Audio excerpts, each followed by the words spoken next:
cuenta es más que a la FIP o a la autoridad judicial que corresponda, pero con recursos genuinos y con mi dinero ganado honestamente. Porque acá, a ver, ¿cuál es la acusación? ¿Cuál es la acusación? Claramente hay sospechas de... ¿De qué? Y hay sospechas Decime de qué. Y que vos tenés más dinero del que declarás. Eso sería una evasión fiscal. Frente a eso están mis declaraciones en la FIP, está la UIF, digamos que puede investigar tranquilamente todo. ¿Es correcto que vos recién te inscribiste como aportante a bienes personales en abril del año pasado? No, señor, no es cierto. A ver, es más, te cuento. Durante mucho tiempo, estuve pagando, desde la época, te acuerdo que fue la época del 2001 y todo el despelote, qué sé yo. En aquella época me acuerdo que yo salí de garante de una deuda que tenían las madres, por la famosa revista que se imprimía en una imprenta. Se arma todo el cataclismo, no se pudo pagar no se le pudo pagar la imprenta, bueno, yo firmé documentos de garantía. Cuando llegó el momento, exigían, todo se había especificado, pero ellos exigían que se pagaran en dólares. Y entonces me piden la quiebra. Yo dije, no lo vamos a pagar en dólares. Entonces me pidieron la quiebra. Quiebra que tardé, no sé, creo que 3 años en levantarla o 4, y a su vez tuve que inscribirme en una moratoria de la FIP que se terminó de pagar para no dar hasta el último centavo. Se debe haber terminado de pagar hace 2 o 3 años. O sea que yo estaba inscripto en como, no sé en qué categoría. Bienes personales. Bienes personales es significativo porque... A ver, te lo traigo a contar y me dice, mira, estás inscrito en la categoría tal o cual, qué sé yo. Si de hecho tenía, además de mis ingresos... Sergio, cualquiera que está inscrito en bienes personales lo sabe. A ver, vos no te das una idea, no tenés una idea de lo obsesivo que soy con áreas de investigación, de desarrollo, de proyectos nuevos y lo bastante desprolijo.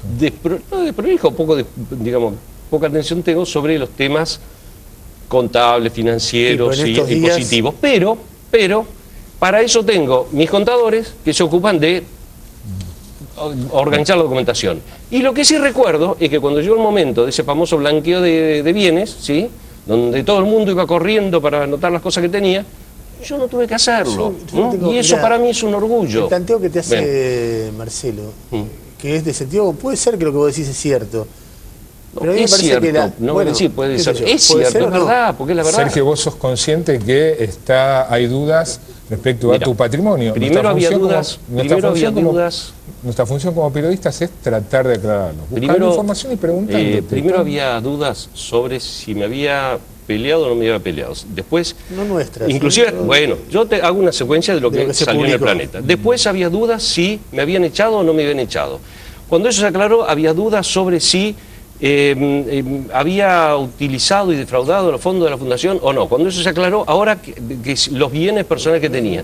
A ver, sí, he viajado muchísimas veces en vuelos privados y te explico por qué.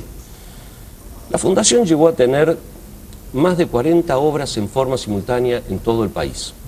Eso implicaba trasladarse, fiscalizar obras, hacer el trámite de cobros de todos los certificados, poder hacer traslados de dinero, hacer traslados a veces hasta de suero antiofídico liofilizado hasta a los últimos rincones y salir corriendo trayendo un cheque de vuelta para poder pagar los sueldos, para depositarlo en el banco para poder pagar los sueldos y salir a la otra punta del país. ¿Eso son los aviones a nombre de Meldorec? No. A ver, algunas veces se han alquilado aviones de Meldorec, pero avionetas, de taxis, de taxis aéreos y la inmensa mayoría de las veces en vuelo de línea.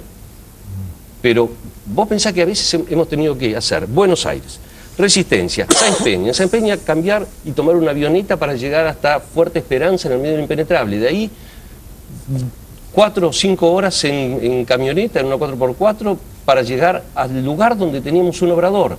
Hacer el recorrido inverso, pasar, volver. ¿Una sola persona? No. Porque para una estructura de tantas obras, se supone que tiene que haber una estructura de gente que puede moverse en el lugar. Cuando digo, no lo hace el presidente todo. No, por eso mismo. Primero yo no era el presidente.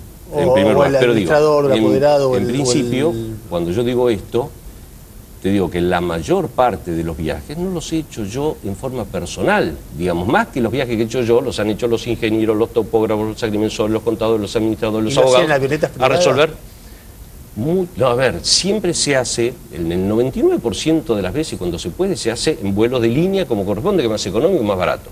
Ahora, cuando no se puede, ¿sí? Porque tenés un recorrido o porque hay que hacer un traslado de dinero, muchas veces tenemos obradores, yo mira, como digo, teníamos obradores en lugares donde no hay banco, donde no había cajeros, donde todavía no llegaba y la gente estaba trabajando y había que llevar dinero para los materiales y entonces había que hacer todo un traslado de dinero para que la gente pudiera cobrar a tiempo. Vos no tenés nada que ver con Meldorec, absolutamente. No, Meldorec es una de las tantas empresas para las que trabajo y no sé si hoy sigo trabajando, porque hoy a las 3 de la tarde se me metieron 2 tipos dentro de la oficina, la oficina que yo tengo ahí en la empresa Meldorec, se me metieron adentro diciendo que eran periodistas del diario Clarín, dieron vuelta a todo, revisaron todo, tuve que llamar a la policía y hasta hace un par de horas que estaba ahí con la división rastro sacando huellas, la policía revisando lo que habían hecho.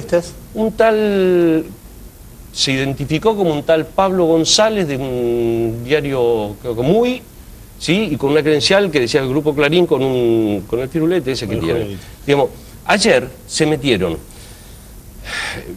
Iba mi ex esposa, llevando a mi hijo al colegio, se le metieron dentro del coche, sacándole fotos a mi hijo, las publicaron hoy en uno de los diarios, se metieron dentro del colegio de mi hijo, se metieron en el hospital donde trabaja mi esposa. Eso es muy feo. A ver, pero eso, que se te metan en la oficina y te digan, no, somos periodistas, queremos investigar, queremos revisar, y te den vuelta todo. Y yo me tuve que ir con las empleadas que estaban ahí, llamar a la policía, estaban los tipos adentro, cuando viene la policía se escaparon.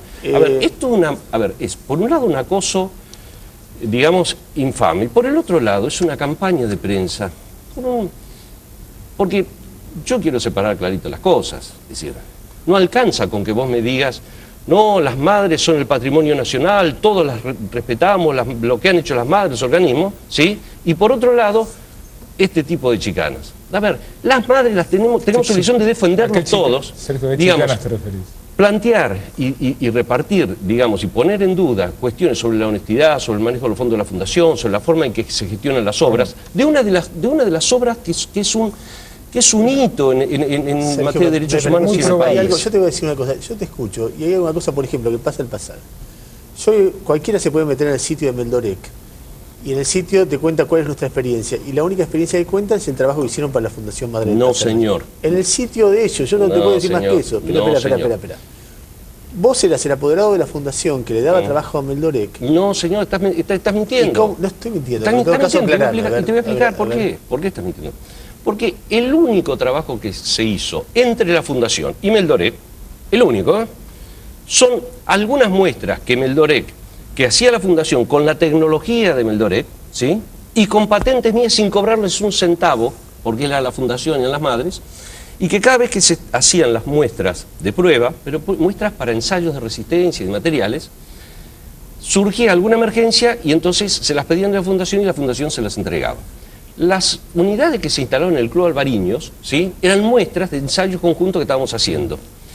Las que se instalaron en Tecnópolis, lo mismo. Las que se instalaron en Ferichaco, lo mismo. Las que se le donaron a Dilma Rousseff, lo mismo. Entonces eran, de los cuales, salvo, no sé, algún gasto de flete de transportes, estos transportes especiales que se usan para esas unidades, o algún honorario, algún profesional, o alguna cosa muy mínima, no se ha cobrado un centavo.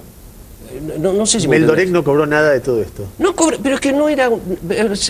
Si yo trabajo con vos y trabajamos juntos para el desarrollo de algo, yo te cedo la tecnología en forma gratuita y te asesoro y lo hacemos juntos para desarrollar algo que va a cambiar las posibilidades de vida de miles y miles de familias, y recién estamos haciendo ensayos y pruebas. ¿Qué actividad comercial hay? No hubo nunca una, porque no es que hubo una incompatibilidad económica o ética. Lo que hubo fue que, a ver, ¿cómo hago yo para estar? La semana pasada yo tenía que estar en Uganda, en Arabia Saudita, en Qatar y en Costa de Marfil. Tenía que estar también en Rusia, en Ucrania, Armenia y Georgia. La semana anterior todo esto. La semana pasada me tendría que haber ido a Brasil, que tenía reuniones, Sergio, un montón de... Regi Royal. Regi Royal fue una vieja empresa. Fue así. Hace muchos años, cuando se privatiza el sistema de aeropuertos, te estoy hablando hace tiempo, ¿no? Plena época de Menem. Se produce un conflicto porque todos los remiseros que trabajaban en el aeropuerto con una licencia de la Fuerza Aérea tenían que tener ahora una autorización de Aeropuertos Argentina 2000. Y Aeropuertos Argentina 2000 cerró un contrato con 2 o 3 empresas de remises grandes y todos los remiseros independientes, entre comillas, quedaron sin poder trabajar. Tenían su vieja autorización de la Policía Aeronáutica, pero que ya no tenía jurisdicción en eso. Me vienen a consultar como abogado, entonces mi propuesta fue organizar una sociedad, una empresa de remiseros, donde cada uno de ellos era accionista, ¿sí? Para poder presentarse, al igual que las otras empresas, y inclusive trabajé varios años en esto, y esto es mucho antes de la fundación. Lo mismo que aquello que vos contás del tema de la salada. ¿Eras ejecutivo de esa cooperativa? Creo que fui presidente de Regis Royal y yo también tenía una acción como cada uno. ¿Era una cooperativa? No era una cooperativa, una sociedad anónima, y se distribuyó una acción a cada uno. ¿Bien? Que era el negocio, parte del negocio de los remises de Aeroparque. No, del aeropuerto de Ezeiza. De hecho, cuando pasó el tiempo, yo me fui, ¿sí? Los mismos reviseros compraron el resto de las acciones que yo tenía, las poquitas acciones que yo tenía, y siguieron adelante. Después no sé si siguieron con la misma figura societaria, si cambiaron, qué sé yo, pero tuvo esa finalidad que durante mucho tiempo permitió regularizar la situación laboral de los trabajadores que eran aquel famoso tema de los remises truchos que llamaban. Bueno, Sergio, después. Una última pregunta. Me pasaste un tema anterior. ¿Te acuerdas? Un tema de la salada, los puesteros de la salada.